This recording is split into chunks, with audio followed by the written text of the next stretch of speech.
So, one of the most surprising things that I have learned from doing victim support and abuse resources is that it is often extremely difficult to help victims of abuse do the thing that will help them. And even convince them even that they are in an abuse dynamic in the first place. Like breaking through the narrative they have about the relationship dynamic, the friendship, the family, so that they can see like what's really going on. And so, one of the things that it's extremely difficult often to get victims of abuse to do is to go to therapy, um, or to take time to heal before jumping into maybe the next relationship dynamic or friendship or doing all the things. Um, People don't generally want to do that. They just want to move on. Like, oh, I've learned the thing. I'll make different decisions going forward. Beep boop beep. Everything's fine. And then they end up repeating the pattern. And then at some point, have to sit down and go, okay, well, where's this going off the tracks repeatedly? Um, and the thing is that if knowing a piece of information actually changed anything, there would be no abusers. Because as soon as the victim tells the abuser, hey, this thing you're doing is not okay and is hurting me, um, then they would stop doing it. Oh, you're being abusive. Here's why. Oh my gosh, I had no idea. I will do differently moving forward. Every victim of abuse knows on some level that just telling a person a piece of information does not mean that they're going to switch up and do the things correctly. Why? Because we make decisions from the ways that we think. And in order to make different decisions, you have to change the way that you think. And we don't change the way that we think simply by knowing a piece of information. It is this process, this incremental process that occurs over time. So that is why, with the subreddit, for example, a lot of people they will lurk the subreddit or have lurked the subreddit for years. And then they will pop up later with a message to the effect of, I just wanted to reach out and let you know how helpful this was. This information helped me get out of this abuse dynamic. And it's not because anyone told them. It's because they were taking in the information over time and that was helping them change the way they think. And therefore they were making different decisions in the future. So I've had the opportunity to have a couple of periods of time where I've been doing that healing work on my own. Oh, you know what? Let me back it up. Let me back it up.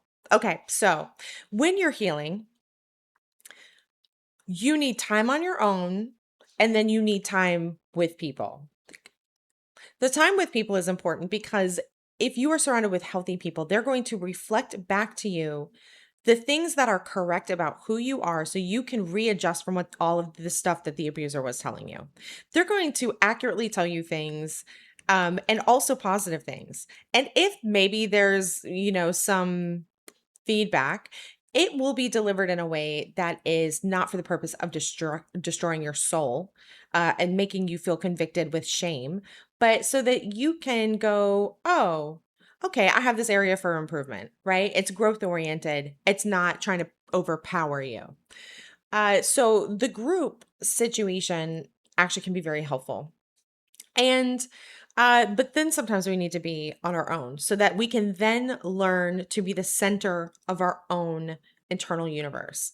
That we are the ones who are the ultimate arbiters of our experience, of what we think and how we feel. So to me, as always, like the things work in concert, but so often victims, they want to do one or the other, instead of doing both. So we need the people at some point. We also need the solitude at some point. That that hidden period. But often victims of abuse just want to bypass it and just like move on. I'm living my life. I don't want to like have to sit here and think about this all the time because I just did all this. And for a period of time, that's fine. But when we don't do the work, you end up getting triggered, in a stressful situation, or let's say like you have kids or something. All of the things that you thought that you didn't need to think about anymore pop up, and it's like, oh, now you got to deal with them. So I've had a couple of opportunities for like kind of this solitude period. And during the first one, it happened during COVID. I had I just finished doing like therapy. I think maybe 6 months prior. And so I had come into what would have been a very triggering time for me, feeling very integrated and learning, oh, I like me. I like hanging out with me. And you know what? I'm great. And everything that this abuser said was total BS. That was projection. That has nothing to do with me. If they didn't like hanging out with me, they didn't have to choose that. No one made them. Um, and so I got to a point where I was like, oh, I like me. So it was kind of like half of a self-esteem reset.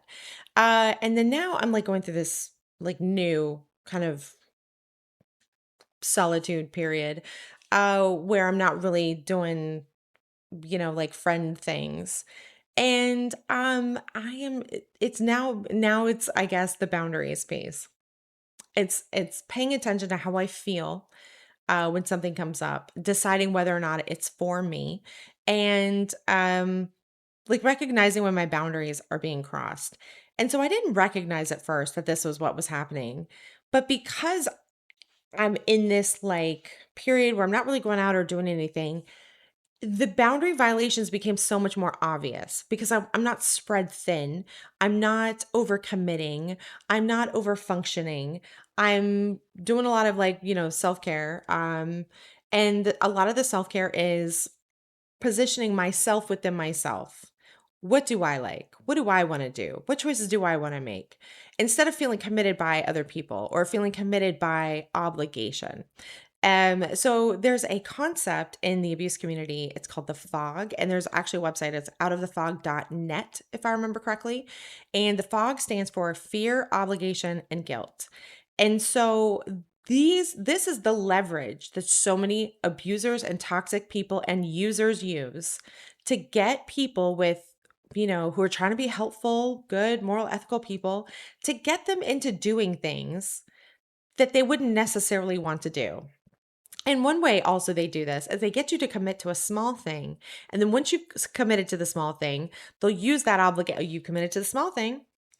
Now they're going to use that obligation to guilt you into a large commitment you wouldn't have agreed to had you known that was where it was going to end up. So kind of like back to my contract video, it's like the hobby sign a contract, they won't tell you the terms and conditions, they misrepresent themselves. And then once you realize the reality, they're like, no, you've already agreed. You can't change your mind. And as always, we live in the fourth dimension. We live in time. We live in this physical reality that is moving in time. And because we can move in time, that means we have the ability to make decisions. We have decisions we can make. And those decisions can be, I've changed my mind. For the most part, most decisions, 99.999% of decisions are not permanent decisions. Even the most permanent decision, which is having a child, technically there are avenues to change your mind on that. You can give your children up for adoption, or they become 18 and now you are no longer so much like an active parent, but you are more like a coach or you know, consultant or something like that. You're not even actively parenting. So yes, you are a parent for your whole life. You've made that choice, but that choice doesn't stay the same throughout the length of being a parent. So in general, anyone who's acting like you made a decision, you made a choice, and then you can't change your mind or take it back, when we see that happen in corporate America where they have you sign like, you can't leave this job for like 2 to 5 years. There's like a 5-year contract. Otherwise, you have to give back the bonus. Um, those are often highly coercive contracts. But at least you get actual terms and conditions and you can litigate that in a court of law. But abusers will do this. They're the court, they're the judge, they're the jury. They come at you, they prosecute you with the obligation to make you feel guilty, so then you'll do the thing. And so anyway, I just wanted to say that the pulling back period, as sort of a self-esteem reset, a boundaries reset, it's not something to be afraid of. It's actually a gift, especially if you're doing it where you're not overwhelmed with things. So that when each boundary violation pops up, let's say, and you kind of recognize it, like you feel that feeling, maybe it's in the pit of your stomach, maybe it's sitting on your chest, where you go, oh no, no, I don't feel good about this. And then you can thoughtfully take action on it instead of just sometimes we just get swept along by the inertia and momentum of our lives and our choices. So reducing the amount of stimulus you have or interactions, engagements, commitments that you have can be really like very helpful. Anyway, I hope this makes sense and I'll talk to you next time.